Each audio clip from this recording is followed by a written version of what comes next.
il y a une chose à regarder, en fait, c'est que c'est le territoire qui est perdant avec cette guerre de succession. Parce que finalement, en fait, ce dont on se rend compte, c'est que c'est pas la métropole et les métropolitains qui intéressent les deux protagonistes, en l'occurrence Gérard Collomb et David Kimmelfeld, c'est plutôt le siège. Aujourd'hui,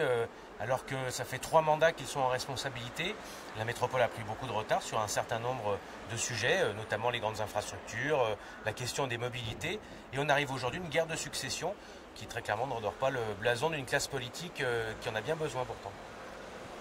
Ça laisse augurer des mois palpitants, vous devriez être content. Vous savez, dans une guerre comme ça, où on se bat comme des chiffonniers simplement pour le siège, où on essaye de créer des divisions ou des désaccords un peu artificiels, parce qu'il faut quand même rappeler que David Kimmelfeld et Gérard Collomb gouvernent ensemble depuis de longues années.